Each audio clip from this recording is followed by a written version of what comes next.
Well, welcome to Authors Night 2020, the East Hampton Library's 16th annual celebration of authors and books. As you know, this year we transitioned to this online format because we couldn't do our usual big tent event. It's been very interesting having these individual author talks. In fact, this is the 12th one in our list and the final one. We've had a very, very diverse group of authors that have come with really interesting ideas, and their presentations have been very well received. And I expect that our next guests will lead a particularly timely discussion centered around racism in our country. So I'd like to welcome first Darryl Pinckney, the celebrated literary critic, novelist, and author of Busted in New York and Other Essays. Darryl is a longtime contributor to the New York Review of Books, the author of 2 novels, Cotton and Black Deutschland, and 2 works of nonfiction out there, Mavericks of Black Literature and Blackballed, The Black Vote and the U.S. Democracy. Interviewing Darryl is Scott Barton, who holds a PhD in food studies from NYU and teaches as an assistant adjunct professor at the NYU and Queens College. He has had a 25-year career as an executive chef and culinary educator, and Ebony magazine named him one of the top 25 African-American diaspora chefs. He serves on the James Beard Foundation Cookbook Writing Committee and the board of the Association for the Study of Food and Society, among others. So I will now turn it over to Scott. Good evening. Thank you for the invitation to be part of this conversation. I'd like to say a few words. If it works, I have 2 little media clips and then begin a conversation with Darryl Pinckney. Borrowing from Ta-Nehisi Coates and Richard Wright, and I quote, "And the sooty details of the scene rose, thrusting themselves between the world and me," end quote. This omnibus collection of essays provides us with a new set of complicating narratives of Blackness, politics of identity, agency, and engagement. Pinckney offers up a critical interrogation and introspective analyses of Blackness in the late 20th into the teenage years of the 21st century. Through a layered ethnographic engagement with public engagement, politics, critical theory, dissidence, Black culture, masculinity, sexual orientation, and creativity. Often through the lens of his own life as a middle-class Black from Indianapolis, striving for success as an intellectual, ideally to surmount the stressors of Blackness, while at times accused of trying to act white, working through his own issues of self-identity and participation for the greater good. There's much to recommend this book for a wide variety of audiences, even though many of these essays have been published elsewhere. The adroitness with which Pinckney moves through place, theme, and persona provoke the reader to look at and look into their own racial self-identity. An exemplar among this fertile crop has to be Banjo, centered on Claude Mckay, yet looking deeply into where we create home and the challenges of being an expatriate. In reading Busted in New York, I began thinking of other books of essays, letters, or memoir written by Black men that are both subjective and objective. I maintain the gender focus, not as a superlative, but to stay in frame in which I found this text. He discusses coming of age, and I quote, "When you're 8 to 9, it's yo, where you going? And when it's get up on down on the ground, you know you've turned 15, end quote. Young adulthood in Ferguson, and I quote, "There isn't any political terrain for them to engage in other than putting their bodies on the line." Or, "Power is the threat of force, and when force is all that is left, that power will go." And "We cannot afford to be so angry that we cannot live," after Ralph Ellison.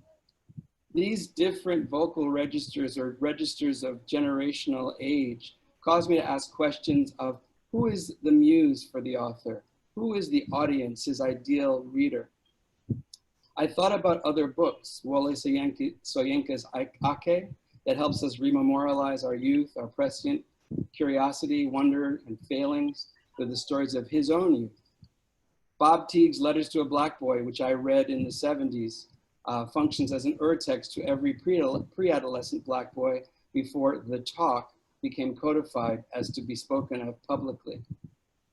As he mentions in his text, Ta-Nehisi Coates' Between the World and Me, a conversation between his teenage son Samori and the author himself, and between other fathers and son. And looking through all of these books, when I came to Busted in New York, I felt like if the other books start us in youth and go to tweenage and teenage, this provides a conversation for that 20 to 30 something adult or older out of the nest and still finding their way, or in middle age, thinking about how they've gotten to where they've gone. In 1942, in her autobiography, Dust Tracks on the Road, Zora Neale Hurston wrote, "A race man was somebody who always kept the glory and honor of his race before him. It was a mark of shame if somebody accused," and I quote, "why you are not a race man or woman. People made whole careers of being race men and women. They are champions of the race. To me, Darryl Pinckney is a true race man, as well as being a genealogist, an actant."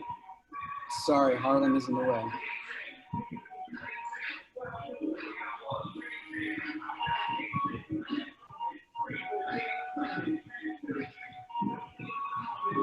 Well, hopefully they'll go away soon. As well as being a genealogist, actant, and witness. He moves us from perceiving of Blacks as monoliths to binaries to fluid and problematized complex identities. He makes all of us his peers, children, or interlocutors, as he causes us to consider binaries of identity, of definitions of masculinity based on race, often in conflict or opposition to each other.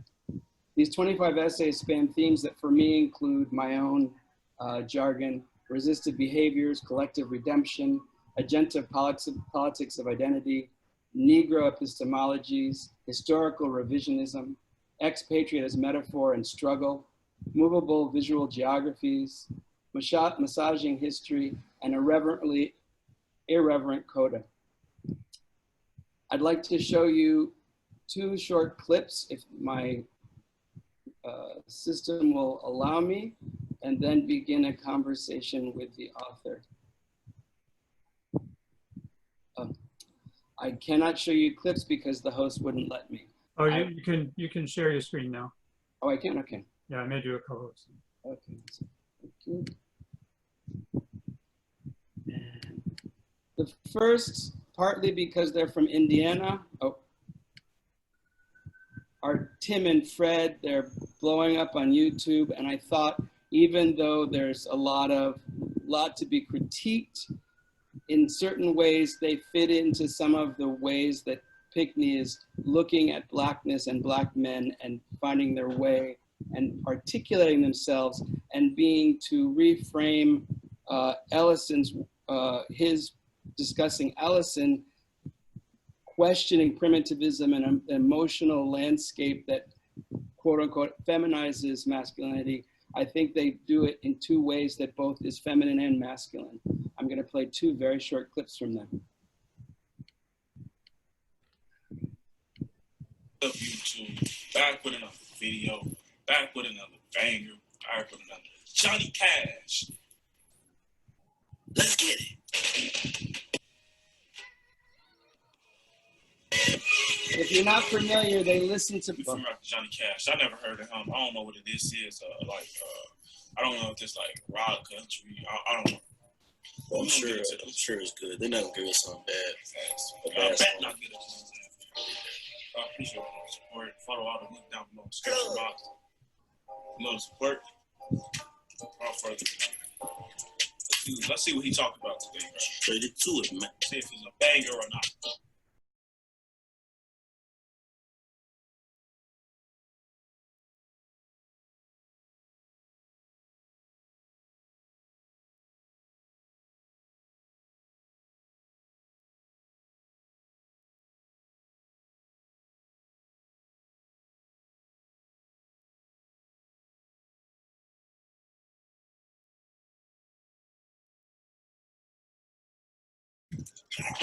Bless me.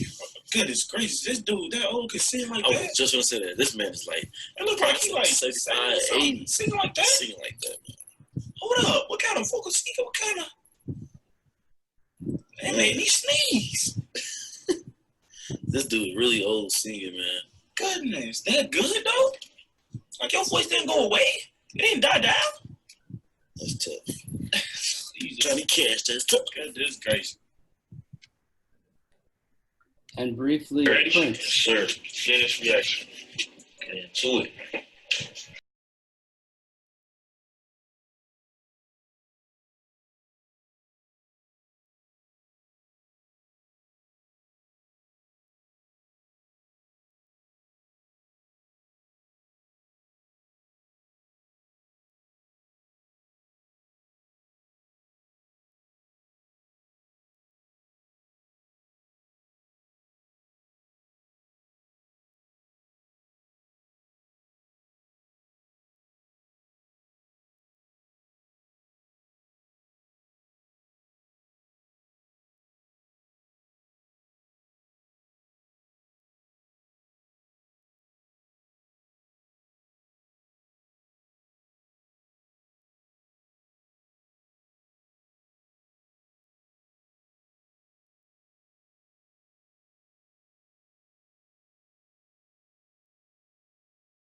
Little red Corvette. What a little red Corvette, man? Tell me what a little red Corvette is. Let us know. No. Come on.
I'll stop it there. So I think you get the sense these two young men allegedly are hearing songs for the first time. People can send in requests for them to listen to a particular artist, a particular song, and they register their sense of it, or the artist.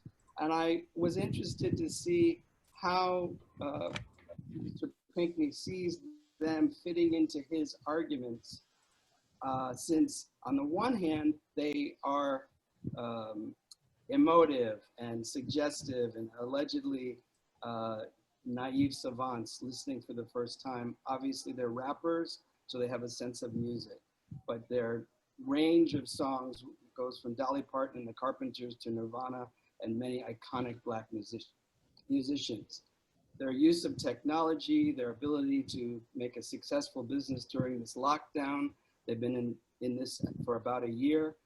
They had today got to 1.7 million views on the internet. Creates a way of discourse that's both subjective and reflexive, objectified but aware of themselves, that seems to fit into some of the arguments that come up in his essays. And I'm curious if you're not familiar with them, what you think of them. They're very commercial. They're about making money. They have merch and they tell you about it. I cut down all of the songs are about 8 minutes long that have taglines to get you to buy, but I was curious about how you react to them in relation to how you look at Black men, Black young men, and trying to fit into society. Well, firstly, thank you very much for all of your remarks. I'm actually very touched. It's hard to work, and so to feel that someone has made an effort to read and to understand is encouraging in ways that will always matter. No, I haven't heard of them before. And lots of things occur to me. One, that it's not my screen life, and certainly not really how I take in information. So I'm firstly aware of the generational difference.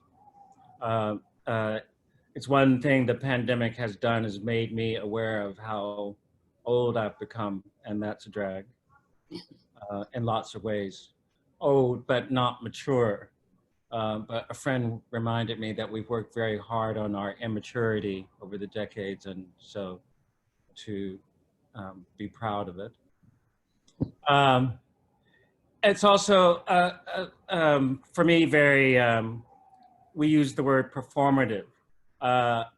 These are young Black guys, and the fact that they're friends invites us into a very kind of comfortable arena or space.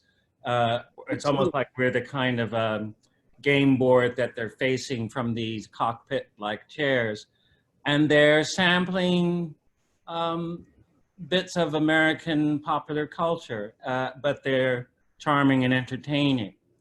So that works. I don't know what products they're advertising, but this is clearly kind of the new model of online programming. And it's interesting insofar as they are. I can't make any assumptions about them, and I find that to be very fresh. The way they're dressed, all these things are elective, and they don't necessarily tell me what you think they would. The guy in the red do-rag or whatever, this is something adopted from, you know, urban style many years ago, but he could be sitting in Palm Springs wearing that.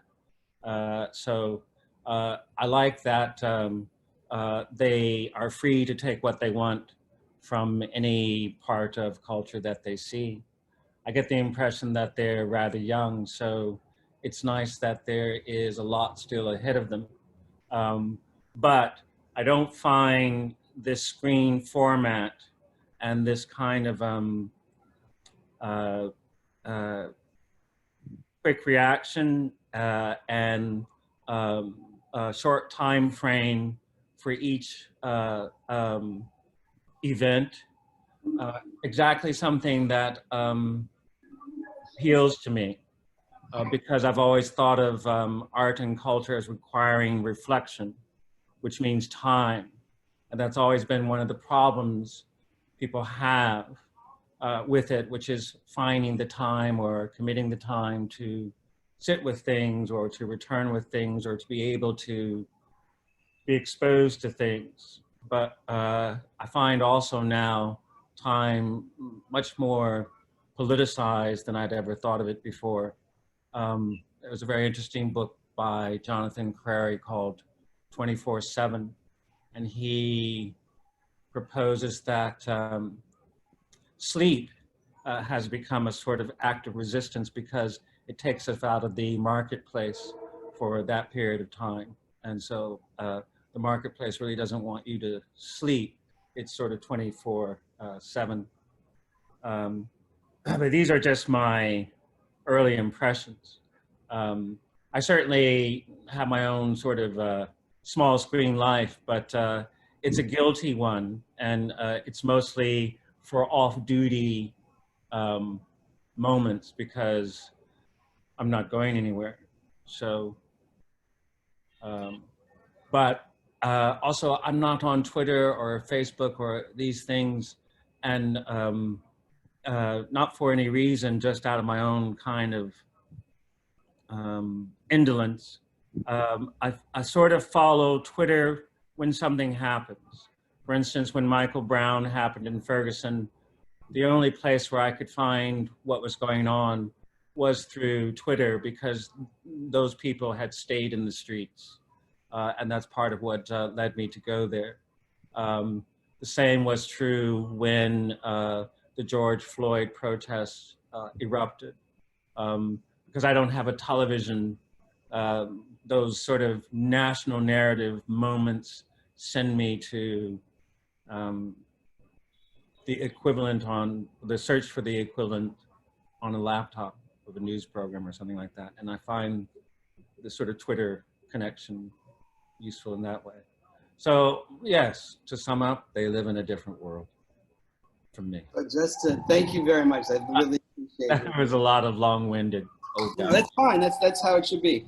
Just Okay. correct. They are twins. They are 22. They live in Gary, Indiana. I'm not trying to champion them. And just as for the sake of this discussion, I made clips that were 1 minute to 2 minutes long. Their things end to be, they are the length of the song, and they have an intro and an outro, and then they discuss what they think. But in the middle, they always stop and have their first impressions. Do they play the whole Johnny Cash Oh, song? they play every song they play. I just clipped it because I didn't want to waste our time. All right. Every song, they play the entire song. So they're really listening. They're really listening. Yeah. And so I want to say that, but I should have prefaced that I cut it because it was just too much waste to give everything to them. Right. And I have a lot of questions about them, but I thought about them precisely, or somebody like that, because, well, this could be the age of somebody who was at Ferguson. I mean, those people are now 30 maybe, but when you were in Ferguson, when you were at the Million Man March, you could have met young black men in their 20s. Oh, you certainly did, yeah. And so that when I happened onto these guys recently, I said, oh, here's somebody, they're very self-assured in a certain way. And they're identifying their blackness. And if you follow it, just to say it, the first Johnny Cash is in their bedroom, but they set it up like a studio. So they have some kind of drapery. So it's only them and their chairs. And if you look at their chairs, they're disheveled. They've There's a obviously Tupac poster behind them. But that's when they made some money, because that was in the last month. And they now have, T-shirts and sweatshirts and pants. They have video controllers and computers. They sell a variety of things. So they're much into their merch. And they, as you saw, Tupac and Mike Tyson. Right, that's who that was, yeah. Well, this is the legacy of hip hop culture, which is to stay in control of of ownership. A lot of black artists, there's a history of kind of losing copyright or rights to various companies and things like that. But hip hop brought in the generation that kept ownership. So they're following on from there, how to make something out of what they do. And I guess the last thing I'll say about them, because we don't need to dwell on them so much, is that it's just disturbing to see myself. There's a lot in your text that is having these dialogues, real or imagined, between generations. There's times where you're very talking real, yes. really to your father, or about your father, about father-son dynamics. And one of the things I was really intrigued when I heard these guys is like, okay, when they play Dolly Parton and Judy Garland and Johnny Cash, I get it. It's really out of their scope, and so to be exposed to it. But when I hear them play Stevie Wonder or Prince, and they've never heard it, Whitney Houston, they've never heard it, I go, wow, that's very interesting, because I grew up always looking forward and back. Much like your book, it's always looking forward and back, which is what's one of the most endearing qualities to me about it. It's having us centered in our moment, but seeing ourselves as part of a continuum. And so that was very intriguing and kind of dissettling to me, like how myopic in a certain way, but yet they're trying to say that they're open. And so I thought that was an interesting problematic that got raised. There's a lot to critique there, but let's go on. But it could be also that you're wondering, well, who lives where they are, who's never told them about Prince or something like that. Though they did seem at one point to sing along, so. Yeah, so it's curious. They thought. I would say that I worry that the present generation has actually very little sense of history or knowledge of the past, black and white, and that in the schools, American history is very inadequately presented from what I've been told or have read. To go back to something I sort of asked rhetorically in the opening, how do you see the audience? You know, obviously there's many audiences because you published a lot of these before, but who would you define as your audience for this text? Because on the one hand, though we're not that different in age, and so some of what you wrote really spoke to my life directly, had I a son or a daughter, I would imagine they could have this, as well as I could have shared this with my father were he still alive. So I'm kind of curious who you saw as the audience or audiences, since they've been published in different venues. What the essays are about is not quite the same thing as to whom they're addressed or who was in my mind. The essays are about very much this kind of father-son, male Black identity, historical definition or historically evolving definition. So it starts with the Million Man March and memories of my father and what this kind of coming together of Black men supposedly stood for.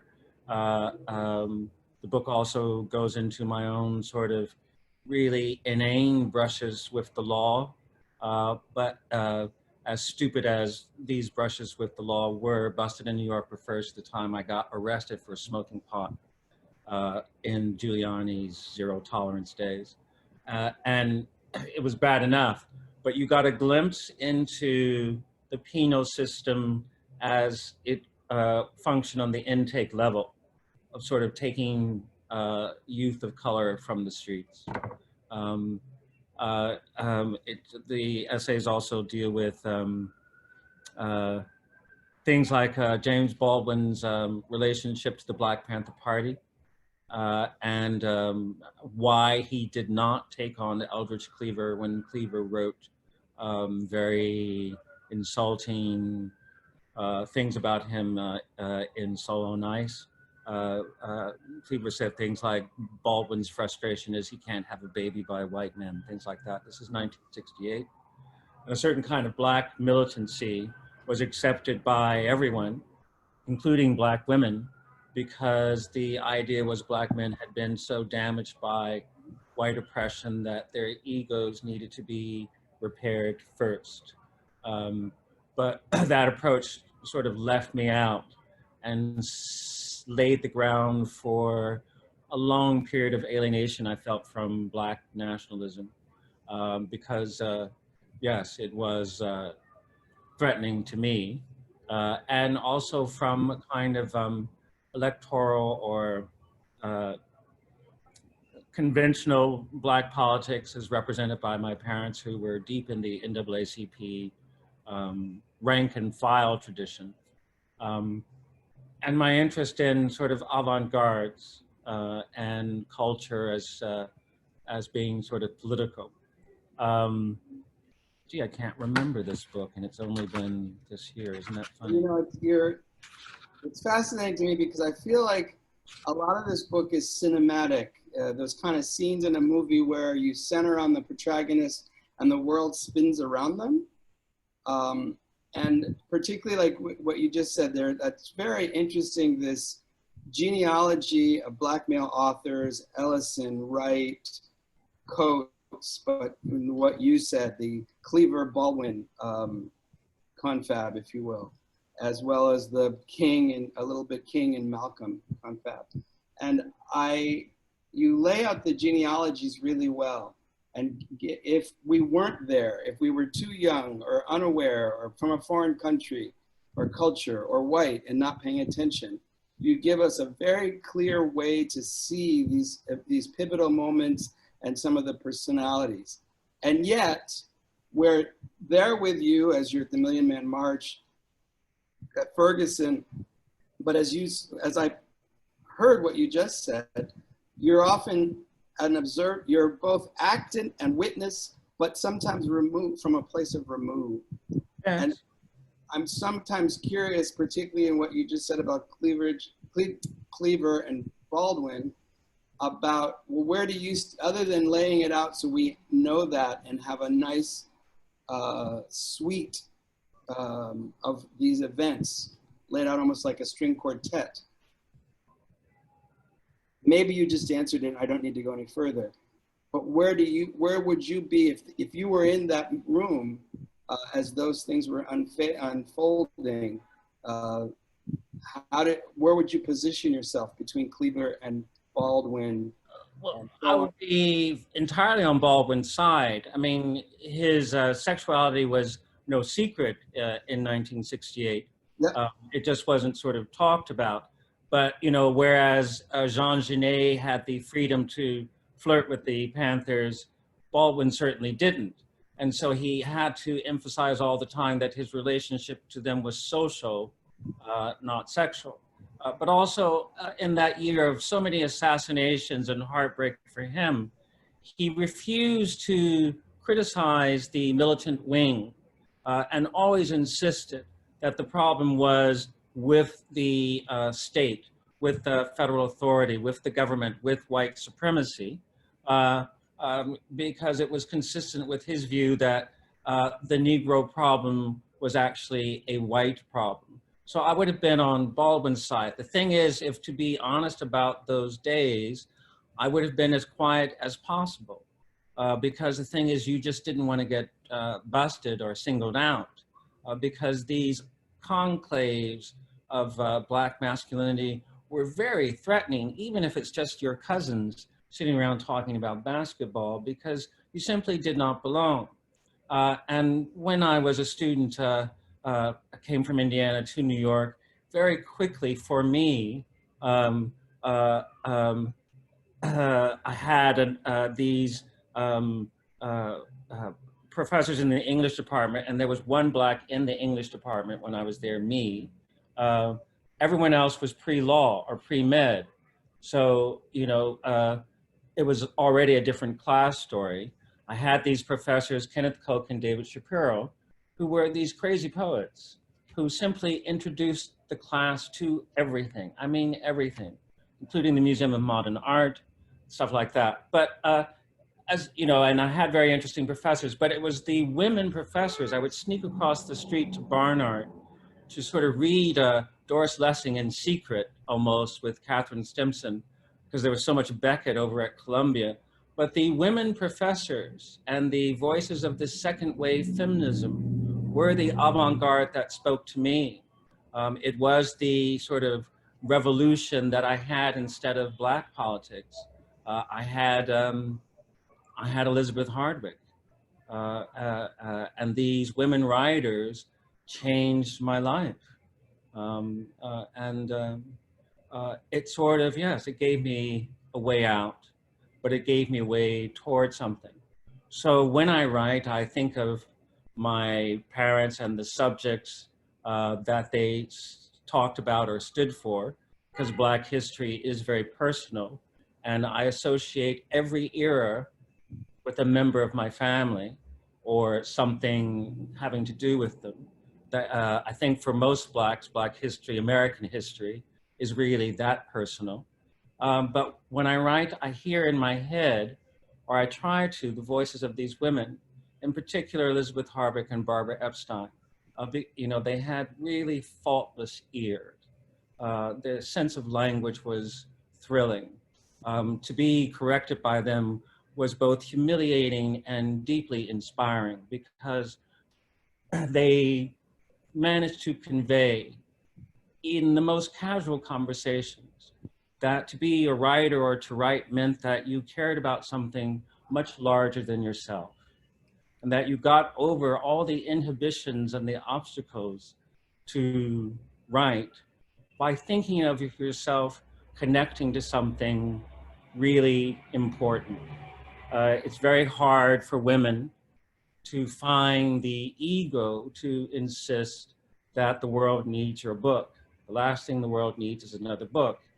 And it's often been true in that way for Black writers or, you know, non-white writers to want to or find a way to talk about things that hadn't been talked about before. And so when they inspired me to a freedom that in some ways Black literature in the 70s and the 80s did not. because I sort of didn't fit, or didn't come from a lot of what was then going on. You know, So what was authentic Blackness. It's And I don't like to say those things because I really don't like Black neocons or being associated with that kind of conservatism. It's not what I'm talking about. no, I don't think Sort of believe in culture. Yes, sorry. I totally, yeah, I don't, I wasn't led there. It's interesting though what you're saying to me, because Did I babble? Sorry. no, you're great. This is wonderful. Okay. Where Well, I went, that is different but similar to what you're saying. For me, it reflected, and I felt like at the edges of some of these essays were Toni Cade Bambara and Sherry Moraga, who I went to for similar reasons that you're saying, but those are the ones I chose. I'm thinking of particularly Black Woman, the book of essays that Bambara did in 1970, I think. yeah. And then This Bridge Called My Back, among others, that Moraga did.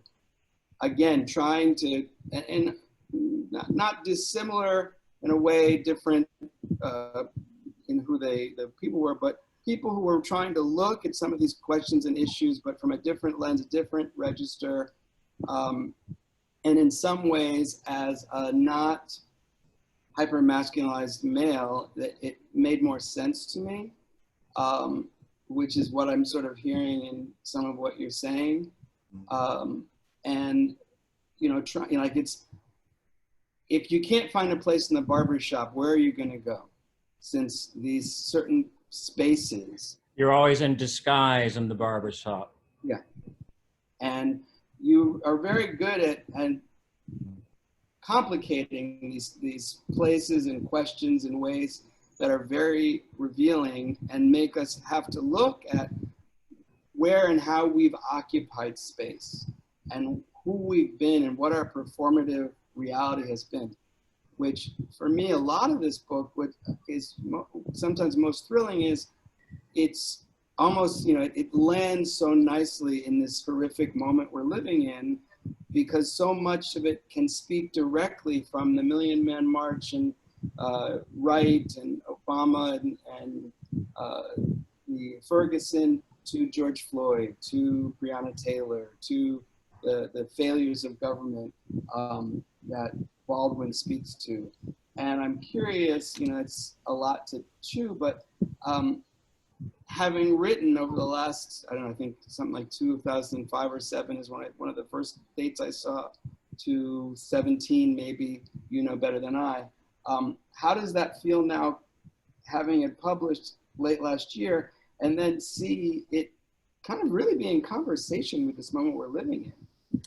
Well, the book goes on into the Obama years and the hope that his administration represented. I have to say I was one of those who got it entirely wrong. I thought that the Obama years meant a certain kind of really racist right-wing politics had lost out and become kind of minority thing, even with the Tea Party sort of hijacking the Republican Party.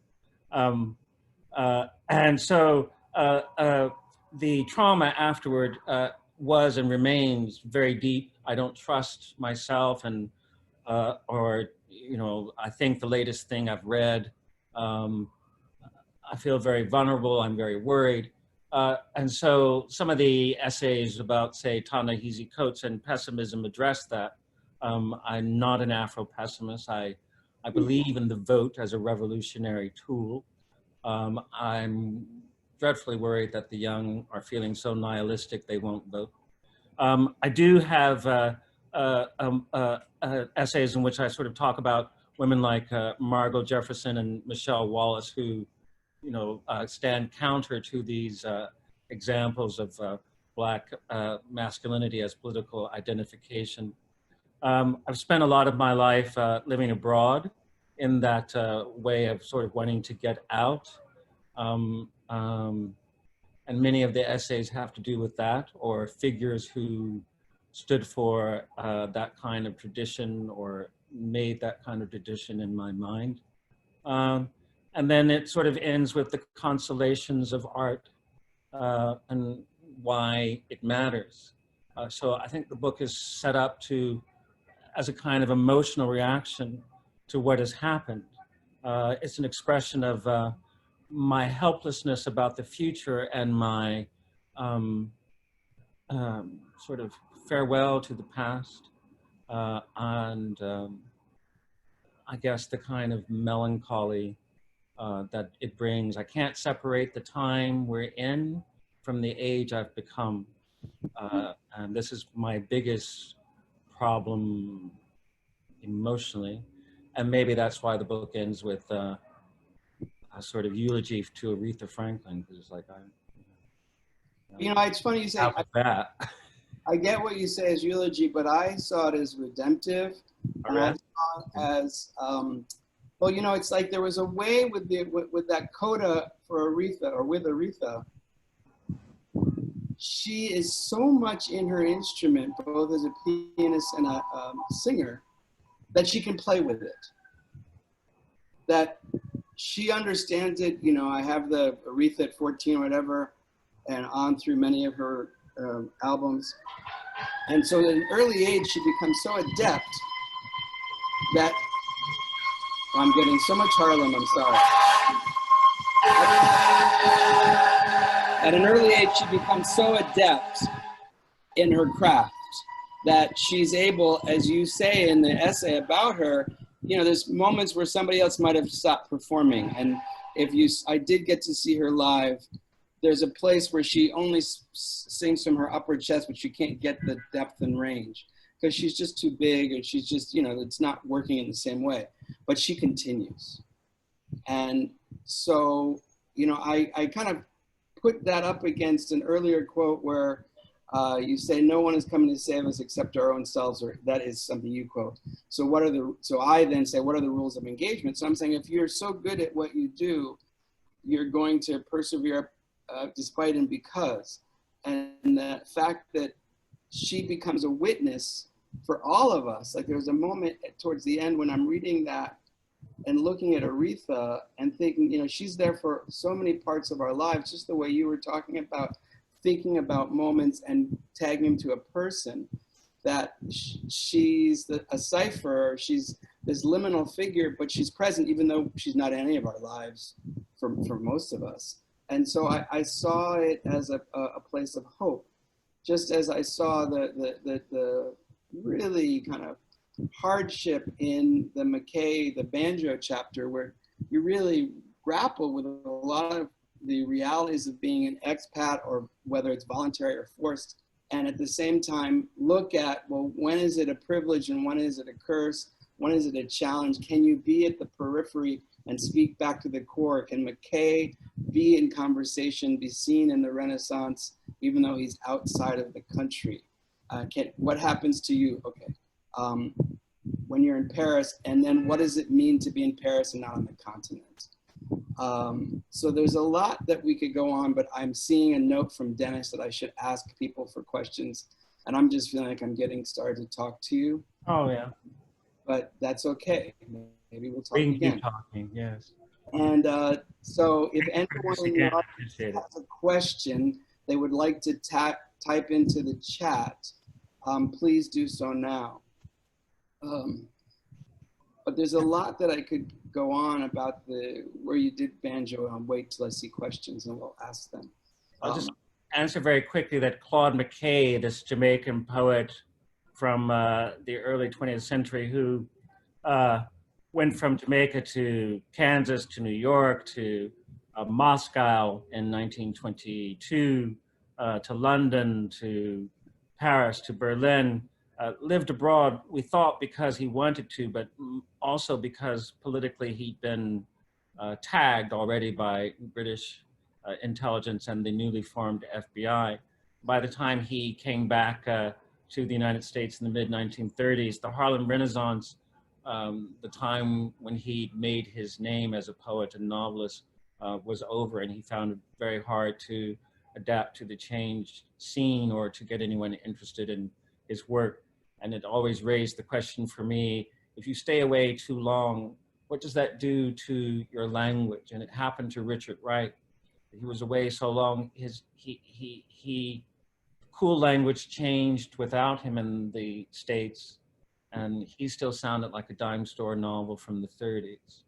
And so that's one of the prices of expatriatism, is that in some ways you're frozen. I knew these incredible art historians in Italy, British, and when you spoke to them, you were very aware that you were talking to Britain in the 1950s. Because their English stopped there when they left. And so it happens to Black writers abroad. It used to. Now there's so much communication and international instantaneous speaking that one's ear is always bombarded by wherever you're from, if you want. Okay, so I have a lot more to say about that, last thing I'm going to say, and I'm going to cut 2 questions I have, is I'm really fascinated by the question you asked sort of rhetorically, that it's a privileged moment for many people to go to Europe and to have this romp in Europe. And I've done it myself, and I've worked in Europe and lived in France for a while, in Spain. And it's a validation of identity. Whereas if Baldwin had gone to the continent, it would be a very different reality. He'd gone to Africa, you mean? Yes. So I want to go to these 2 questions. I'm going to read them both. One is from a woman named Naomi Cooper, that she would like to know if you believe that race relations have or will change after the Floyd killing. And the second from a woman named Gigi Lyman, can you elaborate on your fears regarding the risk of nihilism of young people of color? Okay. Certainly, I think race relations will and have changed since the George Floyd demonstrations. For one hand, they were so global that it's an event many people shared, and that a lot of young people will remember. That it's not just the pandemic. The pandemic summer was also the summer of the extraordinary sort of demonstrations. And with it, that comes not just learning about race, but an expression about race. Jill Nelson told Henry Louis Gates a long time ago that she was very sick of going to all Black or mostly Black demonstrations, and that it was time for white people to show up. And it's very clear that, of course, they did this time. I was so wrong in 2016, but I still have this feeling that not all white people want to be those kind of white people, that they're as tired of that as, well, they can't be as tired of that as we are, but they're really pretty as tired of that as one can be.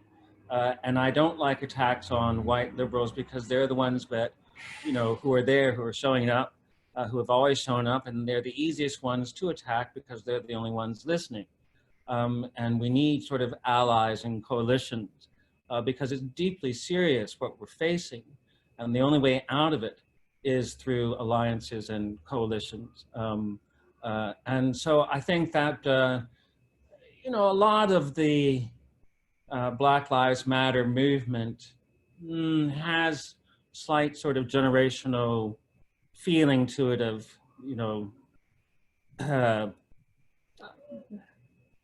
impatience with, sort of the older generation or their voices, unless you're somebody like John Lewis, something like that. And it sort of reminds me of the 60s and the 70s. And so this kind of generational impatience with, you didn't do it, so we will.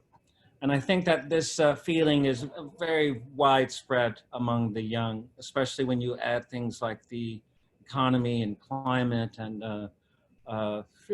so, if you think of London at the moment, people are just having a wild time. And this is sort of young people going nuts before what? The end or something? I don't know. So I do feel, and it's not just Black kids, I think it's sort of kids that, they can't imagine the future the way we could, or that our resources were, for all our protest and attacks on the state as father, our resources were unlimited. It wasn't that, I mean, Black people wanted a share of what was seemingly unlimited. And now that idea of the planet is completely gone. So I don't really know what kids are thinking. I'm trying not to look at myself because this Zoom stuff is really hard. I'm going to ask you two new questions. Okay. One from a woman named Linda Quigley and one from Stan Baumblatt, and they might be the last two. The first, what is your opinion of Ibram Kendi's How to Be an Anti-Racist and Isabel Wilkinson's Caste, and the fact that so many white people are now reading these type of books? Well, for the simple reason that people want to know, that people are interested in the subject, and these books are here and very much recommended, and Kendi is a bestseller, and Wilkerson is a very distinguished writer, and certainly not new to these subjects at all, that people trust her, very much so. And so, this is all to the good, that people want to know. We need to read, because as I said, the book is the last place where you can make a complicated argument. And literacy can go back to its 19th century definition, which is, not everyone could read a newspaper, so they read the newspaper to someone. So we need much more the dissemination of books to counter the nonsense that's online. The only way to fight what's online is with the truth that's in books that we care about. And to build on what you just said, as somebody who really appreciates art, and particularly artists you wrote about and had looked at all of the works you discussed, it was also like the reference you just made of 19th century readers to literate readers to illiterate readers or semi-literate readers, that I was like, oh, I'm seeing these again in another light, having somebody talk to me about that which I know, and it's very encouraging. The question from Stan is, do you feel in this climate that your writing or any writer can influence the national conversation before the election? And this will probably be the last question. Yes, and one, many, several, and not just writing, but voices. I think that we need to encourage one another and to dare a united front. The only thing that will save us is standing together. Your book is excellent in that level, because it really is an argument. Oh, you're very kind. Us and a we. You may, throughout the book, you're talking about the personal reflection and identity politics, but it always comes back to an us and a we, which is very good. I want to make sure that everybody sees. Baldwin. Early on, he always said we. And then late in his life, he gave that up, but he never accused. He always tried to insist that our destiny was shared, which it is now more than ever. So thank you again for this. I really appreciate talking to you. And the whole time I was looking at you, I was thinking about Key Bebe soup and Old Clothes soup that you write about, the women vendors selling in Bahia. So I miss Brazil. And wish them well. So I'm going to go out as you did with Aretha, because I think it would be a very nice way to end this. All right. One thing before we go out. We normally have books at Authors Night, and we don't this year because we're virtual. Darryl, do you have a bookshop that you would prefer people use to purchase a copy of your book? The Strand, 192, Green Light in Brooklyn. Great. Book Culture at Columbia. So, McNally Jackson downtown. Oh gosh, yes. Oh, sorry. Yeah, definitely. Okay, here's Aretha from. Thank you guys very much. You're welcome. And let's see if we can hear Aretha. Thank you to Scott, Darryl, and our host Sheila Rogers. This is from the recently released Amazing Grace. I'm climbing, trying to get home.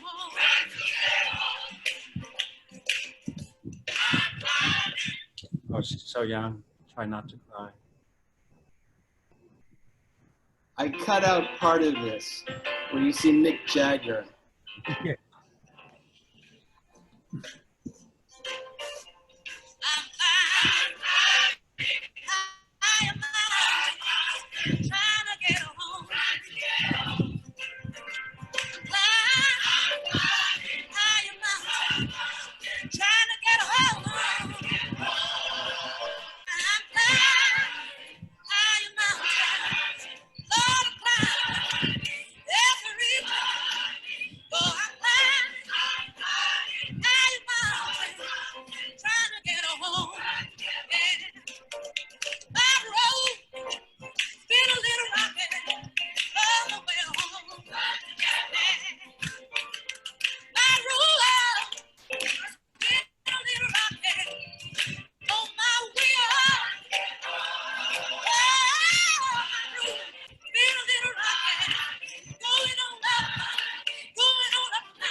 This goes on a few more minutes, but I think we're at time. We are. Well, thanks very much again. That was just released. She did not want it released during her lifetime. Well, I'm very grateful for you willing to sit with me and talk about your work. So much about it rang true to my own life, and I'm very happy to have had it in my hand. thank you very much, and I look forward to meeting you in real life one day. Thank you all. Thank you. Have a good night. You too. Take care. Be Thank well. Stay healthy, everyone. Bye. Bye-bye.